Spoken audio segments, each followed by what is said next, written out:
Le premier cri retentit juste après que les pommes au caramel furent trempées. Quelqu'un a-t-il vu Caleb? La foule du festival se tut.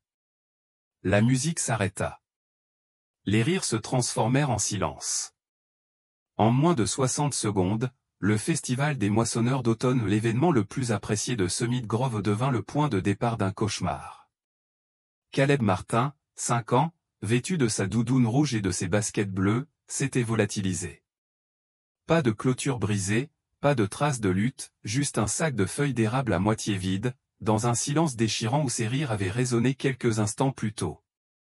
Et quelque part, juste au-delà des rires, dans les arbres, une ombre observait. Le samedi avait commencé sous de beaux auspices. Émilie Martin ajustait l'écharpe de son fils tandis qu'il déambulait entre les stands colorés du centre-ville de Summit Grove. Des citrouilles bordaient les trottoirs. Des bottes de foin servaient de banc. L'air sentait le cidre et la cannelle. La petite main de Caleb s'accrochait à la sienne, son autre main caressait les feuilles mortes en sautillant. C'était leur moment. 6 mois plus tôt, Émilie avait signé les papiers du divorce. Sa vie était désormais un exercice d'équilibre, élever seul un enfant tout en gérant la clinique vétérinaire de la ville. Caleb était son point d'ancrage, sa boussole, son souffle. Le festival était censé être une pause, juste une journée où tout pourrait se sentir bien. Puis-je avoir une pomme au caramel, maman, demanda-t-il en désignant un couple de personnes âgées qui les trempaient soigneusement dans du sucre gluant. La vraie nourriture d'abord, mon pote, dit-elle en ébouriffant ses doux cheveux blonds. Ensuite, c'est à toi. Ils déambulèrent entre les stands, Caleb serrant un petit sac en tissu dans lequel il ramassait des glands brillants et des feuilles rouges fripées. Émilie se laissa même aller à un moment de détente. Pour une fois, elle ne consultait pas ses emails ni ne répondait aux appels de propriétaires d'animaux paniqués. Docteur Martin, bien sûr, dit Amy, une jeune bénévole de sa clinique. Son expression en disait long. Urgence. Je suis désolé, dit Amy, essoufflé. Le berger croisé qu'on a recueilli hier, il est en crise. Le docteur Patel est coincé dans les embouteillages, et je n'arrive pas à joindre le docteur Ningan. Émilie s'agenouilla près de Caleb. Chérie, je dois aller aider un chien, mais je ferai vite. Madame Avery est juste là avec Ben et Sarah. Tu peux rester avec eux jusqu'à mon retour. Les épaules de Caleb s'affaissèrent, mais il hocha la tête. Tu reviendras pour le concours de tarte? Je te le promets, dit-elle, un mensonge qu'elle aurait préféré éviter. Elle se tourna vers lui une dernière fois, son fils marchait vers la couverture de pique-nique de Madame Avery avant de disparaître dans sa voiture et de filer vers la clinique. La crise avait disparu à son arrivée. Elle est restée juste le temps de stabiliser le chien et de prendre des notes, une trentaine de minutes maximum. Elle a envoyé un SMS rapide à Madame Avery pour prendre des nouvelles de Caleb. Aucune réponse. 5 minutes se sont écoulées. Puis le SMS est arrivé, je croyais qu'il était avec toi, a dit Ben. Caleb est allé te chercher près des arbres. La poitrine d'Émilie se glaça. Lorsqu'elle revint sur la place, le soleil glissait vers l'ouest et le ciel s'assombrissait, laissant présager un orage. Elle courut vers le bord du champ, scrutant les visages et criant son nom. Rien. À son arrivée, le shérif Dalton coordonnait déjà les bénévoles, gardes forestiers, ambulanciers, habitants en veste de flanelle, lampes de poche et sifflets. Nathan Martin, le père de Caleb, était également présent, toujours vêtu de son uniforme de garde forestier poussiéreux, la panique perturbant son calme habituel. Il n'a pas son inhalateur de secours, dit Émilie en serrant son téléphone. Il est toujours dans mon sac. À 1,5 km de là, caché sous un bosquet de pins, une paire d'yeux d'ambre observait. Le berger allemand, le pelage emmêlé et inégal, des cicatrices visibles sur son flanc et son visage, inclina la tête au bruit de pas, petit, rapide et confus. Le garçon apparut quelques secondes plus tard, le souffle court, les yeux écarquillés de peur. Son gilet rouge était trempé de pluie. Il trébucha, tomba et se mit à pleurer. À 50 mètres de distance, Thor ne bougea pas. Son corps se raidit, déchiré entre l'instinct et la mémoire. Autrefois, il avait obéi aux ordres sans poser de questions. Autrefois, il avait fait confiance aux humains, mais ces jours-là étaient morts quelque part dans un champ poussiéreux, à l'étranger, enterré avec l'homme qui s'agenouillait à ses côtés et murmurait « Tu es mon bon garçon, Thor ». Pourtant, quelque chose bougea. Le garçon haletait maintenant, se tenant la poitrine, les doigts scrutant le sol à l'aveuglette. Une odeur de panique emplissait l'air. Thor s'approcha, se rasant, chaque patte se taisant. Il trouva l'inhalateur à quelques mètres, le renifla, puis le prit délicatement dans sa bouche. Le garçon le vit, se figea, puis fixa le chien tandis qu'il lui laissait tomber l'appareil. 2 bouffées désespérées, un soupir de soulagement. La respiration de Caleb se stabilisa, mais son petit corps tremblait de froid et de peur. L'orage éclata au-dessus de sa tête avec un rugissement. Thor était allongé à côté de lui, enroulé autour de l'enfant, une fournaise ardente au milieu de la nature sauvage. De retour sur la place de la ville, la tente de commandement du shérif bourdonnait de tension. Des cartes étaient étalées sur des tables. Des volontaires étaient organisés en grille de recherche. Des adjoints aboyaient leurs instructions par radio. « Émilie, tu as besoin de te reposer, » dit quelqu'un. « Je vais bien, » répondit-elle. « Tu n'as ni mangé ni dormi. »« Mon fils non plus. » Juste à ce moment-là, un nouvel arrivant entra dans la tente, un homme à la coupe soignée, vêtu d'un coupe-vent étiqueté « Ministère de l'Agriculture ». « Agent Collins », dit-il en brandissant un badge. « J'ai entendu parler de la disparition de votre fils. »« Pourquoi le ministère de l'Agriculture » demanda Nathan. « Rapport faisant état d'un animal sauvage agressif, peut-être un loup. »« Il n'y a pas eu de loup dans cette région depuis plus d'une décennie », a déclaré un autre garde forestier. « Peut-être en avons-nous oublié un », dit Collins avec un sourire pincé. « Si des histoires comme celle-ci vous touchent, n'oubliez pas de vous abonner à notre chaîne YouTube, Heroes for Animal. Les vrais héros ne portent pas toujours de cape. Parfois, ils marchent à 4 pattes. » Thor ne dormait pas. Chaque son en craquement de branches, bruissement de feuilles, hurlement lointain était analysé.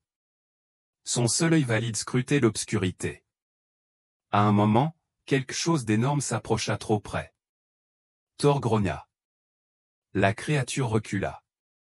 Caleb, épuisé, s'accrochait à la fourrure de Thor.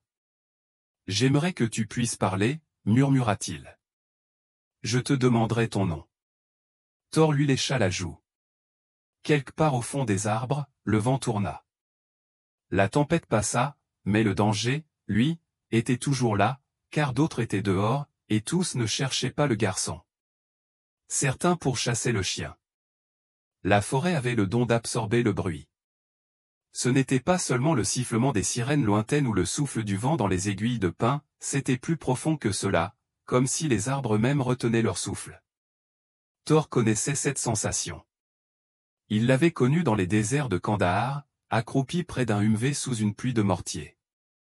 Et maintenant, accroupi près du corps tremblant d'un garçon nommé Caleb, il la connaissait à nouveau. L'orage était passé, mais l'air restait froid et humide. Des nuages bas planaient, projetant une grisaille inquiétante sur le paysage. Le garçon était recroquevillé contre lui, respirant faiblement mais régulièrement, ses petits doigts agrippant les touffes de fourrure de Thor comme une bouée de sauvetage. Thor ne bougea pas. Ses muscles lui faisaient mal. La faim lui rongeait le ventre. Chaque centimètre de son corps réclamait le repos. Mais il restait vigilant, son unique œil d'ambre fixé au loin, ses oreilles frémissant au moindre craquement de brindilles ou coup de vent. Quelque part, là-bas, se déplaçant silencieusement, se trouvait quelque chose d'inhabituel. Et Thor, protecteur de formation, survivant par nécessité, n'allait pas le laisser s'approcher davantage. De retour à Summit Grove, les équipes de recherche se regroupèrent tandis que le soleil se levait sur des collines humides et boueuses. Nathan Martin se tenait à côté d'un SUV de garde forestier maculé de boue, dressant le dernier quadrillage des recherches. Ses jointures étaient blanches là où il serrait le capot. « Nous avons parcouru le versant et le lit de la rivière, » dit-il au shérif Dalton. S'il avait continué à marcher, il aurait peut-être atteint les Pin Barrens. C'est plus raide, mais les enfants sont imprévisibles. Le shérif Dalton hocha la tête d'un air sombre. Les chiens ramassent quelque chose près de l'ancienne route coupe-feu.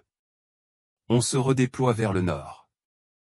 Et l'agent Collins demanda Emily en entrant dans le cercle, sa veste trempée par des heures de pluie. Il fait ses affaires, marmonna le shérif. Il nous pousse sans cesse à nous concentrer sur le nord-ouest. Il dit que c'est basé sur des traces olfactives, mais le terrain est dangereux. Rochers instables, dénivelés. Caleb n'irait pas par là. Je sais, dit Dalton. Mais ce type a des qualifications fédérales, et je dois aborder tous les aspects. Emily serra les dents. Alors, envoie quelqu'un avec lui. Il ne devrait pas être seul là-bas. Mais Collins n'était pas seul. Il avait emmené 2 adjoints, dont aucun n'avait l'expérience des profondeurs de la forêt. Et tandis qu'il disparaissait dans les arbres, Emily ne parvenait pas à se défaire du sentiment que son intérêt ne se portait pas du tout sur le garçon. Thor poussa doucement Caleb. Le garçon remua, les lèvres bleuies, les dents claquant. « Ma mère » murmura-t-il. Thor lui lécha de nouveau la joue, doucement mais fermement, comme un coup de coude qui disait « Pas encore, mon petit.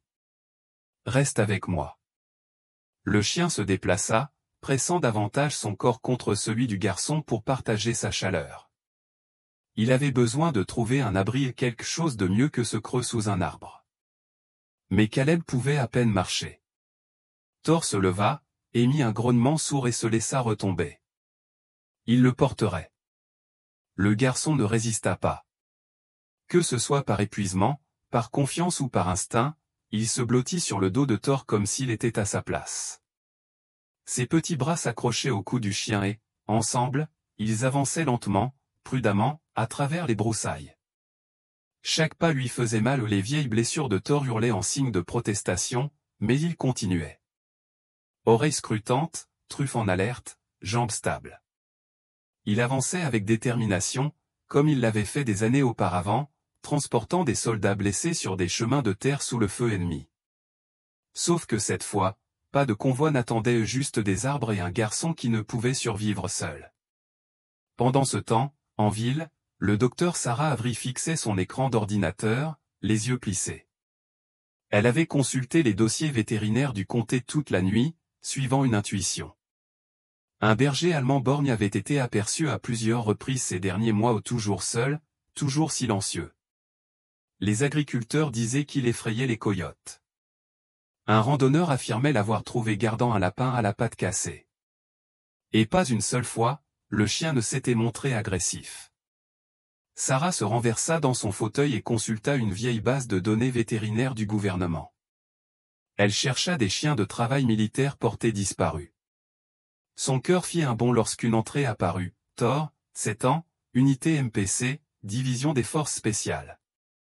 Statut, présumé tué, opération à Hawkeye, province de Kandahar. Dernier maître chien, agent SS Logan Pierce, décédé. Elle cliqua sur le dossier et il était là, Thor avant les cicatrices. 2 yeux ambrés brillants, les oreilles en alerte, la langue tirée, debout à côté d'un soldat avec un sourire en coin. Son téléphone vibra. C'était Emily. Sarah, répondit-elle. J'ai un mauvais pressentiment, dit Emily. À propos de cet agent Collins. Quelque chose ne va pas. Je crois savoir qui est ton chien mystère, répondit Sarah. Et si j'ai raison, tu n'es pas la seule à le surveiller. Thor trouva un nouvel endroit, un tronc d'arbre renversé, dont la base sèche et creuse était juste assez large pour que Caleb puisse s'y blottir. Le garçon gémit doucement, sa peau était pâle, son souffle court. Thor se serra de nouveau contre lui, baissant la tête près du cœur du garçon. La poitrine se soulevait et s'abaissait plus lentement qu'avant. Il avait observé cela chez des soldats blessés et chez d'autres chiens sortis des décombres. Caleb s'évanouissait. L'instinct de Thor reprit le dessus. Il se mit à gémir pas assez fort pour attirer les menaces, mais d'un ton bas et pressant. Il renifla le souffle du garçon, lui caressa le visage, lécha la peau près de son oreille. Caleb gémit. Ça suffit. Le chien se recoucha à côté de lui, la queue repliée, les yeux toujours fixés sur les bois. Puis un bruissement, une odeur humaine, mais inadéquate. L'agent Collins s'accroupit près d'une parcelle de terre remuée. Il tenait un petit appareil à la main, un appareil que la plupart des agents de la faune sauvage ne possèdent pas. Il clignotait en rouge, puis en vert. Compris, marmonna-t-il. Derrière lui, un des adjoints dit, encore cette empreinte de chien. Collins ne répondit pas. Il vérifia le vent, ajusta sa prise sur le téléphone satellite et s'enfonça silencieusement dans l'ombre de la forêt. Le signal était proche. Ses employeurs l'avaient prévenu, ne pas endommager l'animal sauf en cas d'absolue nécessité. Mais si le chien résistait, il en avait l'autorisation. Émilie et Nathan se tenaient au pied de la crête, observant les chiens canins entraînés flairer la piste. L'odeur était plus forte ici, cria le maître chien. Quelque chose reposait là. Nathan s'avança. Il la vit aussi, 2 séries d'empreintes, une grande, une petite se déplaçant ensemble. C'est Caleb, dit-il doucement. Émilie s'agenouilla, la main posée sur une petite empreinte de chaussure parfaite dans la boue. Il n'était pas seul, murmura-t-elle. Quelqu'un ou quelque chose était avec lui. À ce moment précis, le ciel se fendit sous un nouveau grondement de tonnerre. Un frisson revint dans l'air, et, de quelque part au-delà de la crête, un son résonna, ni un grognement, ni un aboiement, une toux d'enfant. Thor se tendit. Il les entendit, des chercheurs, des chiens, des humains. Tout près. Il se tourna vers Caleb, qui remua faiblement. À la maison, murmura le garçon. Thor lui lécha de nouveau la joue. Puis, se relevant avec effort, le chien s'accroupit près de l'enfant. Il était temps. Il avait protégé. Il avait enduré. Maintenant, il allait les ramener à la maison. Le shérif Dalton fixa l'empreinte de pas à côté de la chaussure de l'enfant. C'est frais, murmura-t-il en jetant un coup d'œil à Nathan. Qui d'autre est dans ce cadran? Seulement l'agent, répondit Nathan en consultant sa radio. Collins a emmené 2 agents au nord-est d'ici, mais ils ne devraient pas être aussi loin à l'ouest. Émilie était déjà agenouillée dans la poussière, effleurant délicatement les aiguilles de pin d'une empreinte de pattes distincte à côté de traces humaines plus petites. Son souffle s'arrêta. C'est un chien, un gros. L'empreinte est indéniable, profondément imprimée, nette, symétrique. Pas un loup. Pas un coyote. Un berger. Elle leva les yeux, croisant ceux de Nathan. Il est toujours avec Caleb. Pour la première fois depuis des heures, elle se laissa aller à la conclusion, peut-être, que notre garçon n'est pas seul. Sur 1 kilomètre en montée, Thor avançait comme un fantôme dans les broussailles, Caleb accroché à son dos. Le garçon était à peine conscient, les bras relâchés autour du cou épais du chien, la respiration plus calme, le poids plus lourd. Thor avançait, chaque pas lui causant des douleurs articulaires.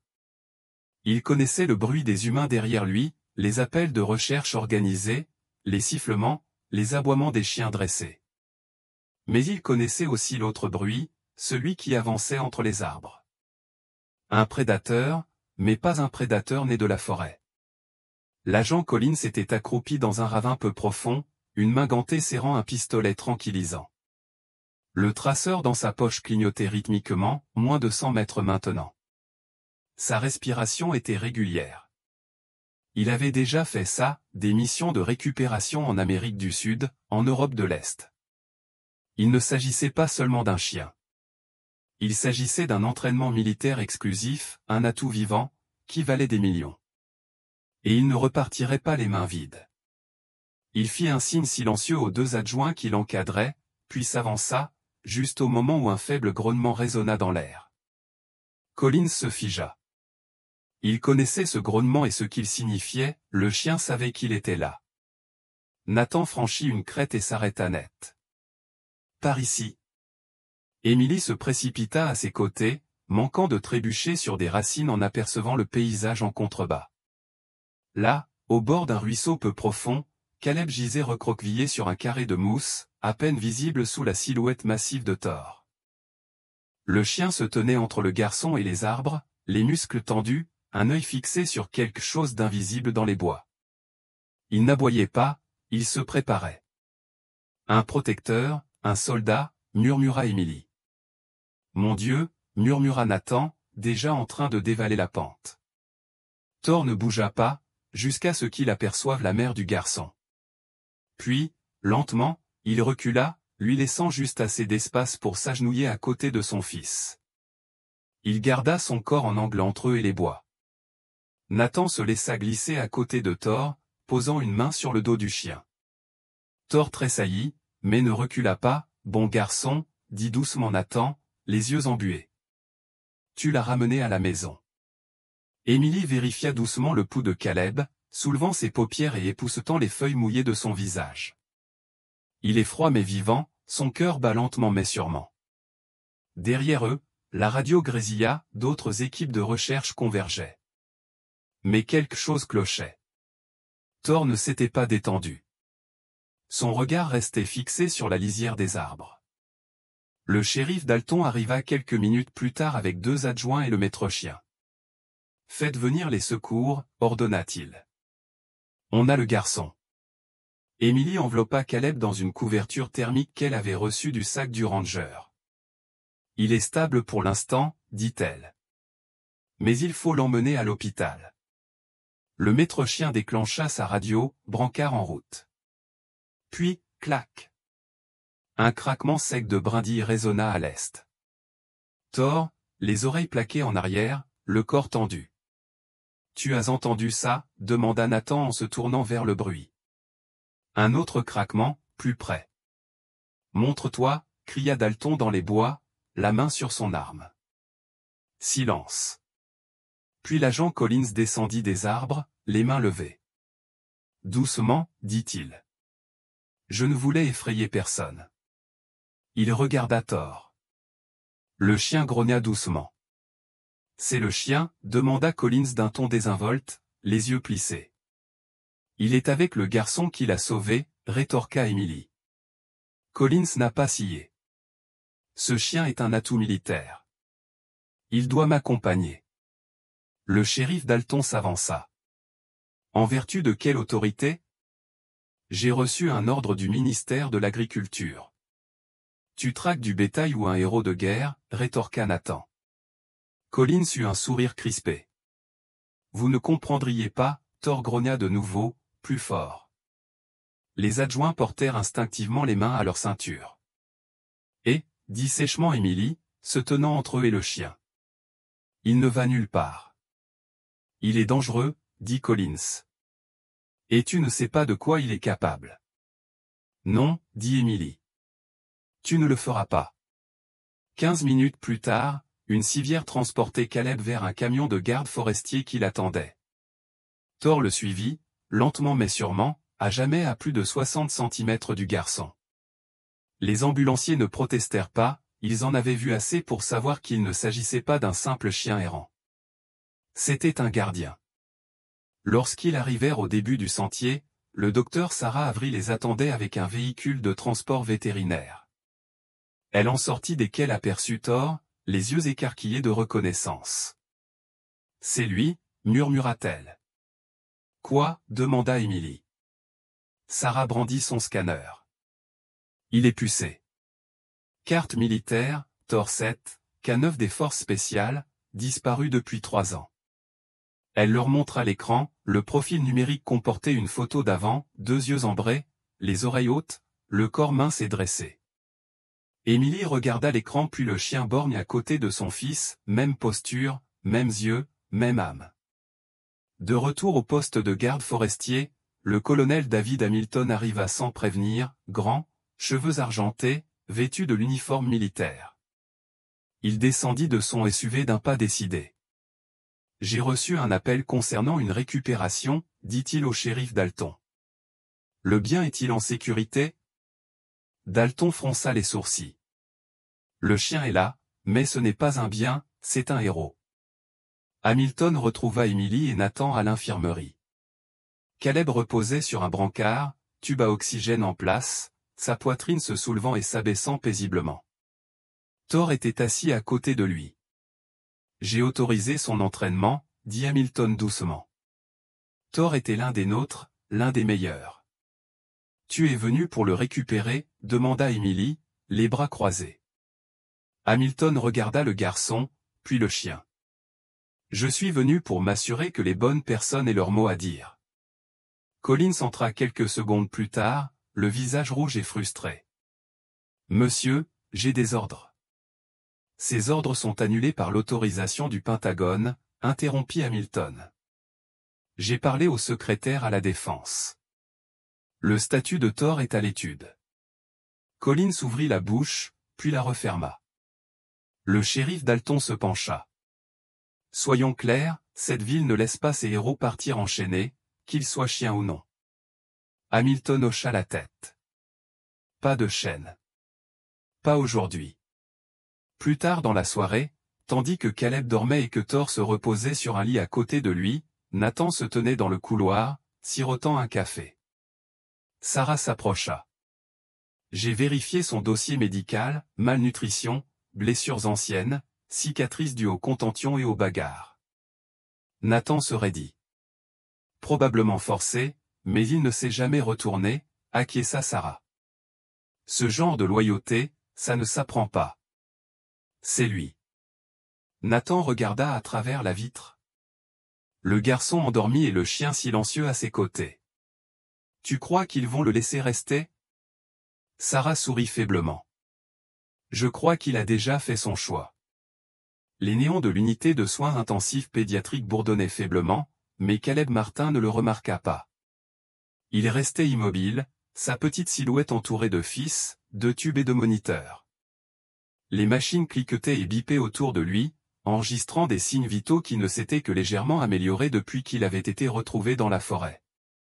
Ses lèvres étaient encore pâles. Sa respiration était faiblement chuchotée sous le masque à oxygène. Au pied du lit d'hôpital, Thor se tenait tel une statue. Le grand berger allemand n'avait pas bougé depuis qu'on avait amené Caleb dans sa chaise roulante, des heures auparavant, ni pour manger, ni pour s'allonger, ni même pour le peser. Les infirmières tentaient de l'amadouer avec des friandises et des mots doux, mais il tenait bon. Un œil était fermé de fatigue, l'autre, ambré et alerte, observait chaque respiration de Caleb comme si sa vie en dépendait. Parce que, dans le monde de Thor, c'était le cas. Dans le couloir, Emily appuya la tête contre le mur beige de la chambre de son fils, les yeux brûlants d'épuisement. Elle n'avait pas dormi. Nathan non plus.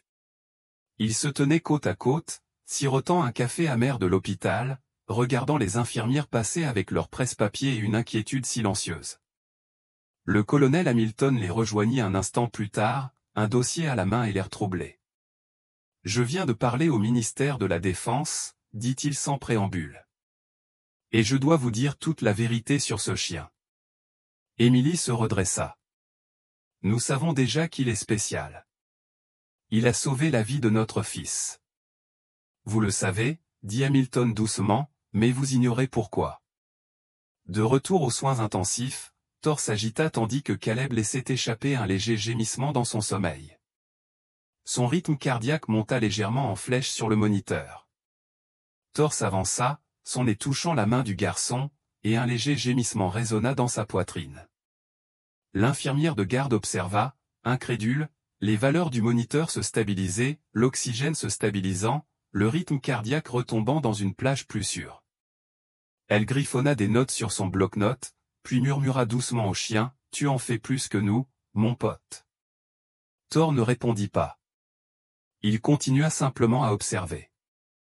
Son appellation était Gardien 7, expliqua Hamilton plus tard dans la salle d'attente, posant le dossier sur une table basse. Il faisait partie d'un programme classifié appelé Projet Gardien ou une unité expérimentale des forces spéciales. Nathan fronça les sourcils. Détection médicale? Plus que ça, acquiesça Hamilton.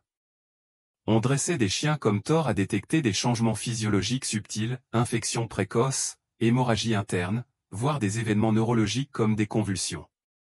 Ça allait au-delà de l'odorat. Emily feuilleta les pages photographie, graphiques, jargon militaire jusqu'à ce qu'elle s'arrête sur une photo de Thor tel qu'il était autrefois, les yeux brillants, debout, harnaché, le nom Thor s'est gravé sur son gilet. Et puis il a disparu, dit-elle. Le visage d'Hamilton s'assombrit. Son maître, le sergent-chef Logan Pierce, a été tué lors d'une embuscade. Thor a été blessé et a disparu dans le chaos. Nous pensions qu'il était mort ou, pire, capturé. Emily cligna des yeux. Il a été capturé, n'est-ce pas? Hamilton hésita. Oui. Nous pensons qu'il a été enlevé par un sous-traitant militaire privé opérant hors de toute surveillance officielle, le groupe Cerberus. Nathan se redressa. Je n'en ai jamais entendu parler. Tu ne le saurais pas, dit Hamilton doucement. Ils sont spécialisés dans la récupération et la réutilisation d'actifs officieux. La réutilisation, demanda Emily d'une voix aigre. Des chiens comme Thor valent des centaines de milliers de dollars. Cerberus a essayé de le reconvertir dans la sécurité privée. Après l'échec, ils l'ont vendu à des réseaux de combat illégaux clandestins, intraçables. Emily se couvrit la bouche. Nous pensons que Thor s'est échappé lors d'un raid sur une base du Nouveau-Mexique il y a 18 mois, ajouta Hamilton. Il erre depuis. Nathan serra les mâchoires. Et l'agent Collins travaille pour eux. Officieusement, confirma Hamilton. Il a des qualifications fédérales, mais il est aussi salarié de Cerberus. Ils veulent récupérer Thor. Mais pourquoi, demanda Emily. Pourquoi ne pas simplement le laisser prendre sa retraite? Hamilton la regarda dans les yeux. Parce qu'il travaille encore aujourd'hui. Il détecte encore les anomalies avant les machines. Tu l'as vu avec ton fils. Plus tard dans la nuit, la porte de l'unité de soins intensifs s'ouvrit en grinçant lorsque le docteur Hastings entra, flanqué d'un technicien portant un échographe mobile. Nous devons réévaluer l'état pulmonaire de Caleb, dit doucement Hastings. Il a repris de la fièvre et sa respiration devient difficile. Emily se tenait près du lit de Caleb et hochait la tête. Faites ce que vous voulez. Thor resta figé au pied du lit, la queue basse, les yeux rivés sur le technicien qui s'approchait avec le matériel. Ignorez le chien, lui dit Emily. Il est protecteur. Compris, marmonna le technicien en essayant de mettre la sonde en place. Mais dès qu'il toucha le côté gauche de la poitrine de Caleb, Thor grogna un avertissement grave qui figea le technicien. Hastings haussa un sourcil. Qu'est-ce qu'il y a, mon garçon? Emily s'avança et posa une main sur le dos de Thor. Quelque chose ne va pas, mon pote? Thor bougea légèrement et toucha du nez le côté droit de Caleb. Puis il frappa l'air comme pour le pointeur du doigt. La pièce se figea. Déplacez la sonde, dit Hastings. Côté droit, lobe supérieur. Le technicien s'ajusta et se figea. Voilà, murmura Hastings. Une poche d'infection localisée, invisible sur les radiographies. Emily resta bouche bée. Il l'a trouvé, chuchota le technicien. Posez des antibiotiques par voie intraveineuse, ordonna Hastings. Et remerciez le chien. Dans le hall de l'hôpital, l'agent Collins argumenta dans son téléphone. Non, ils le gardent aux soins intensifs. Ils disent que c'est un animal de thérapie maintenant. Il siffla, ça devient ridicule. Je veux que ce chien soit confiné. Il marqua une pause, l'oreille tendue. Je me fiche de ce qu'ils disent. Le contrat est toujours valable. Il nous appartient. Il se retourna juste à temps pour voir le colonel Hamilton franchir les portes coulissantes en verre, flanqué de 2 policiers militaires en uniforme. Collins raccrocha rapidement. Vous avez du culot, dit-il. Hamilton s'approcha lentement. Vous avez un contrat fédéral basé sur des biens volés. Ce chien ne vous a jamais appartenu. Vous n'avez aucune compétence ici. Oh, si, répondit Hamilton en brandissant une enveloppe scellée signée du secrétaire à la Défense. À partir de maintenant, toutes les décisions de garde concernant Guardian 7 relèvent directement de l'autorité militaire. Collins rougit. Vous ne pouvez pas. Je l'ai déjà fait, dit Hamilton. Au matin, l'état de Caleb s'était stabilisé.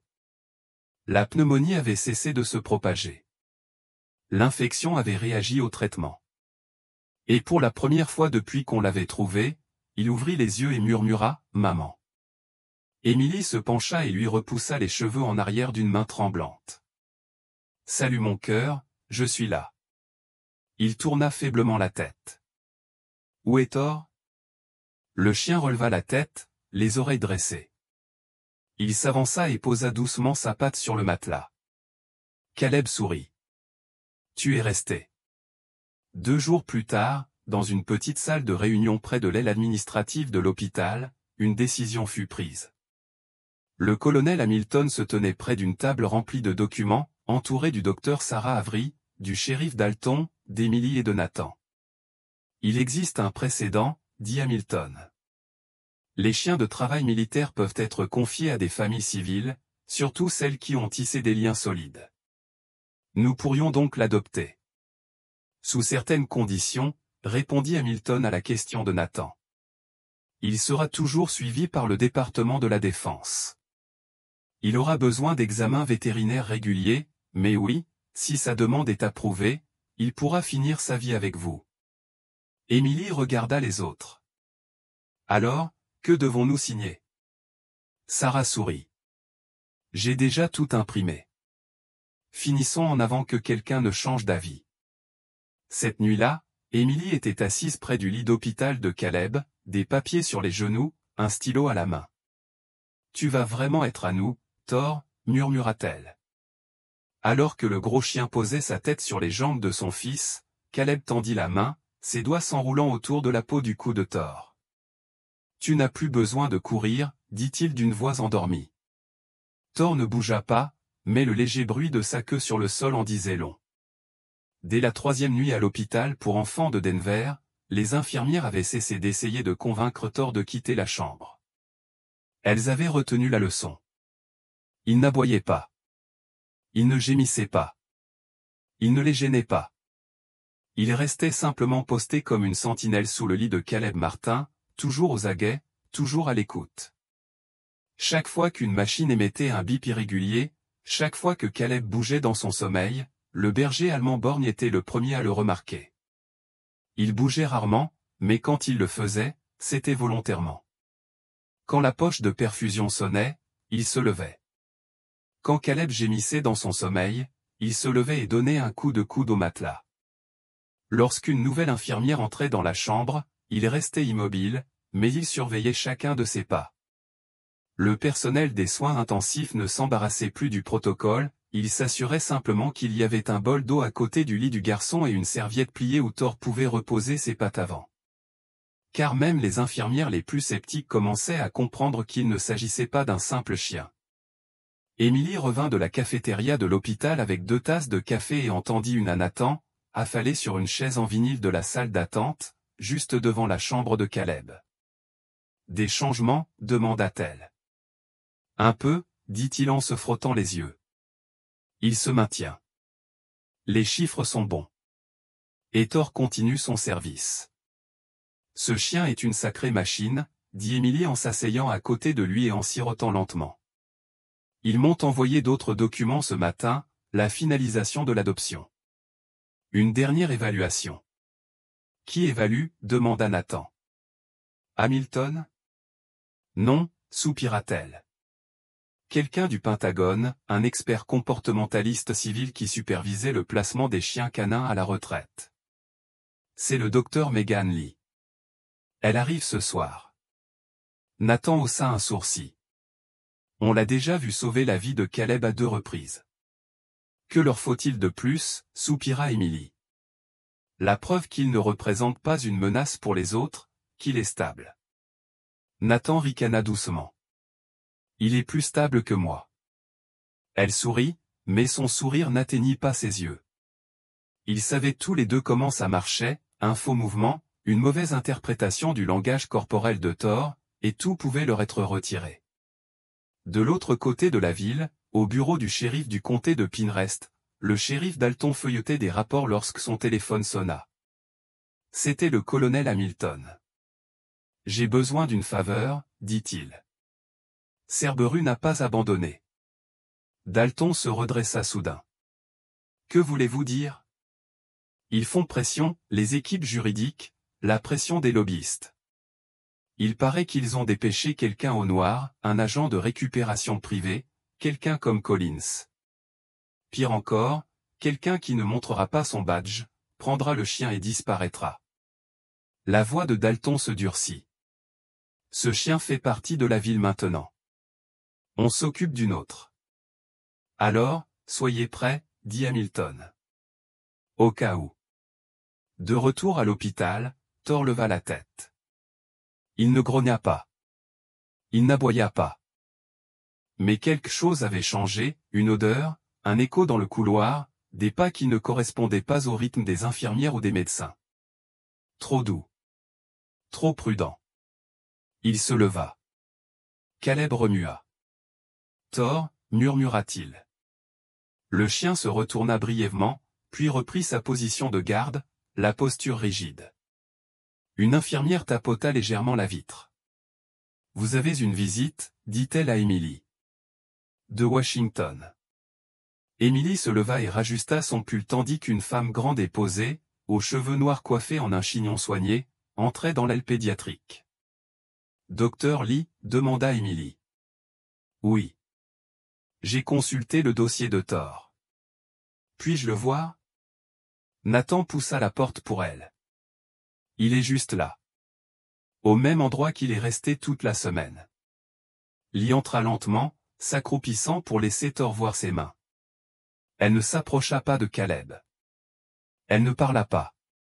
Elle resta assise, le corps légèrement penché sur le côté, signe qu'elle ne représentait aucune menace. Thor l'observait attentivement, les muscles tendus mais immobiles. Après 2 minutes de silence, elle dit, Thor, ses oreilles se contractèrent. Gardien 7. J'ai participé à votre stage de formation à San Antonio. Vous ne vous souvenez probablement pas de moi. Il n'y eut aucune réaction, mais la tension dans son corps se relâcha légèrement. Lee ne s'approcha pas, tu as bien fait, dit-elle. Vraiment bien. Thor s'assit. Lentement, il avança. Pas jusqu'au bout, juste quelques pas, assez. Lee hocha la tête. Plus tard dans la soirée, le docteur Lee a rejoint Emily et Nathan dans le salon familial de l'hôpital. Vous n'avez rien à craindre, a-t-elle dit. Il est calme, réactif, attaché à Caleb, protecteur mais pas agressif. Il est apte à la vie civile. Emily s'affaissa sur sa chaise. C'est fait. Je déposerai le rapport ce soir. Il remontera la chaîne, mais le colonel Hamilton a déjà l'autorisation provisoire de commencer le transfert. Nathan tendit la main et serra celle d'Emily. Le docteur Lee sourit. Tu as eu de la chance, pas seulement avec Caleb, mais avec lui. Il a sauvé notre fils, dit doucement Emily. Je lui dois tout. Non, dit Lee en se levant. Tu lui as donné quelque chose aussi. Emily leva les yeux. Tu lui as encore donné quelqu'un à protéger. Il était un peu plus de minuit lorsque l'alarme incendie s'est déclenchée. Au début, ce n'était qu'un bip lointain, puis des lumières, puis la voix automatique, attention, un incendie a été signalé dans le bâtiment. Veuillez garder votre calme. Les infirmières se déplaçaient rapidement, entraînées et précises. Les patients pédiatriques étaient leur priorité absolue. Caleb s'agitait, confus et effrayé, mais Thor était déjà debout, alerte, prêt. Nathan apparut quelques secondes plus tard, déjà enfilé ses bottes. Que se passe-t-il? Une infirmière secoua la tête. Fausse alerte, probablement. Mais le protocole stipule que nous devons quand même nous préparer à l'évacuation. Emily aida Caleb à rassembler ses affaires pendant que l'infirmière vérifiait ses cathéters. Il est suffisamment stable pour bouger, confirma-t-elle. Alors qu'il commençait à pousser le brancard dans le couloir, Thor s'arrêta, le nez levé. Quelque chose clochait. L'odeur était de nouveau là, ni fumée, ni médicaments, métal, huile, poudre à canon. Son grognement était bas et concentré. Emily le remarqua. Qu'est-ce qu'il y a, mon garçon?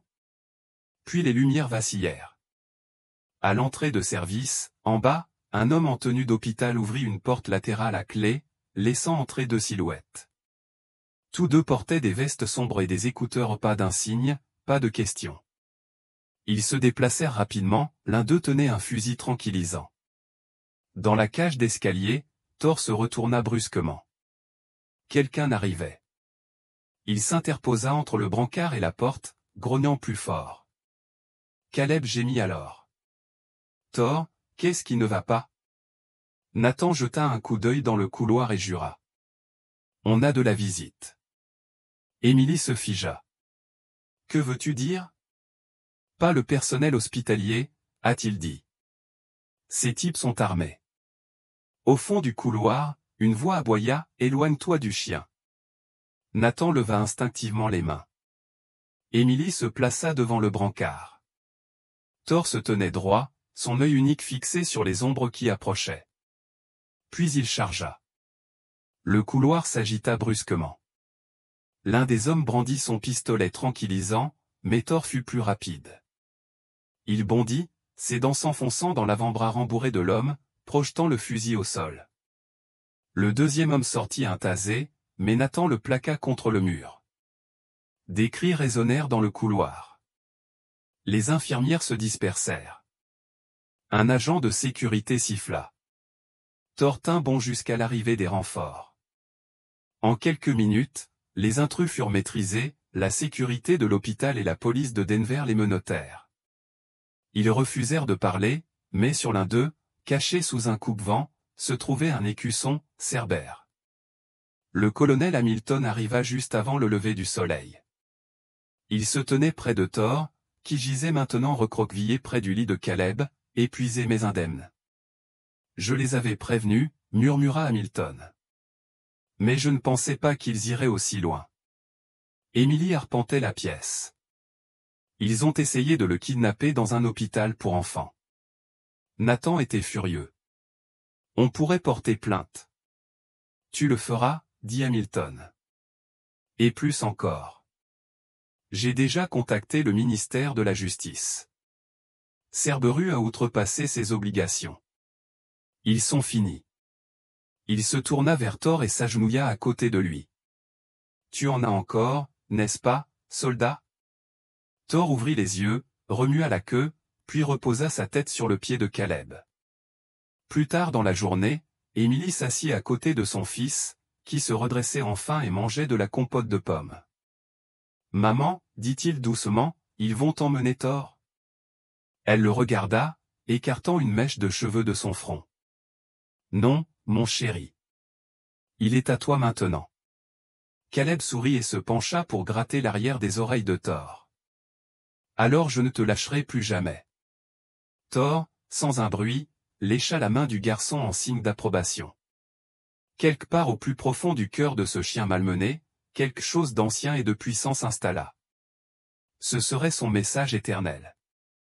3 semaines après l'incident à l'hôpital pour enfants de Denver, la famille Martin rentrait chez elle à Summit Grove.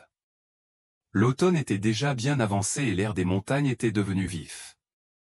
Des feuilles volaient dans l'allée tandis que Nathan aidait Émilie à porter Caleb encore un peu faible, mais enfin débarrassé de son oxygène sur les marches du porche de leur petite ferme. Thor marchait devant, la queue haute, le nez frémissant à chaque odeur familière.